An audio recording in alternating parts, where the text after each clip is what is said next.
was a time of great celebration. You're dropping your little girl off at camp, your little boy off at camp. You're celebrating Independence Day. You know that your child is going to be swimming and canoes and horseback riding and doing archery and making lifetime friends. And then suddenly it turns to tragedy. For the last several days, I've spoken to multiple parents, scared out of their mind. Do you know anything? Where is my daughter? There's still 10 girls and one counselor from Camp Mystic that are unaccounted for. And the pain and agony of not knowing your child's whereabouts,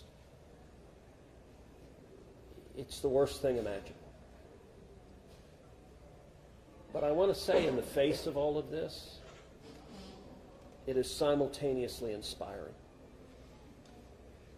Every time there's a tragedy, every time there's a natural disaster in Texas, Texans come together. Texas is a big state. We've got 31 million people, and we have hurricanes, we have tornadoes, we have wildfires. Tragedies hit this state, natural disasters hit this state, and without fail, 100 out of 100 times when that happens, we see Texans coming together, helping each other, engaging in acts of heroism. There have been over 850 high water rescues since this flooding began. 850. You look at extraordinary stories of Eagle Scouts pulling campers out of harm's way. I was just hearing a story of one counselor whose head was right at the water holding up 2 mattresses with campers on those mattresses. That kind of courage, that kind of selflessness. And then there are the first responders. The local first responders, I want to thank every one of the first responders at the local level, at the city level, at the county level, at the state level, at the federal level. In the first few hours of this flood, I was on the phone with Governor Abbott. I was on the phone with Lieutenant Governor Dan Patrick. I was on the phone with Nim Kidd, the head of the Texas Department of Emergency Management. And then I called President Trump. I called President Trump. He was having dinner at the time. It was still early in what was transpiring. And I wanted him to know, I said, Mr. President, everything we're hearing right now, this appears to be bad, really bad. There may be a very significant loss of life unfolding right now in Texas. And I will tell you, the President said, Ted, anything Texas needs, the answer is yes. Whatever assets you need, whatever resources you need, yes, let us know, and we will provide everything. Within hours, we had helicopters, over a dozen helicopters in the air. National Guard, DPS, game wardens, Coast Guard, doing search and rescue, reaching down. We've all seen the videos of little girls being pulled up, hoisted out of harm's way. Incredible courage and heroism. Search and rescue is the first stage. But the process of coming together and rebuilding is going to take longer. And I will say to all the grieving families, to all of those who've gotten the worst news imaginable, that your little girl, she's gone. I will say for many of us, those are friends and neighbors who've lost children. Got multiple kids who go to school with my girls.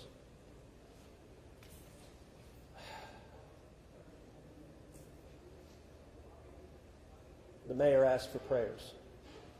And I want to say thank you to the millions of Texans, to the millions of Americans, to the millions of people all over the world right now who are praying for Texas and praying for those parents.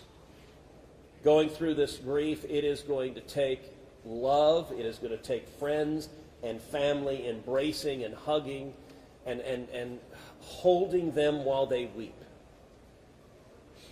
And it's going to take the church. With every disaster, one of the things we see here in Texas is the church steps up and the church helps and the church feeds and clothes and comforts. This morning I met with a group of chaplains who've been going through the incredibly difficult process of talking to mom and dad after mom and dad who just lost the most precious person they ever knew. And those chaplains are just trying to love them and show God's love. So I want to say we will come through this. To those in the midst of grief right now, that might seem hard to fathom. But Texas will come through this. And I just want to say thank you. I want to say thank you to these gentlemen here who are working. They are not sleeping. They are working every day. Thank you to the families. Thank you to the Salvation Army. Thank you to everyone who is just reaching out and saying, how can I help? We will come through this, and we'll come through this together. Thank you. And now we'll take questions. Senator, you talked about how you know kids here, how you've taken your own kids to camp. Was it ever communicated to you that there was a need, that it was a priority to have a warning system so people had a chance to escape something like this? Well, listen, I think anytime you're dealing with major rivers, there's a risk of flooding, and there's always been a risk of flooding, particularly on the Guadalupe River. I will say, in the wake of every tragedy, there are things that are predictable. One of the things that's predictable is that you see some people engaging in, I think, partisan games and trying to blame their political opponents for a natural disaster. And you see that with a hurricane, with a tornado, with a wildfire, with this flooding, where people immediately say, well, the hurricane is Donald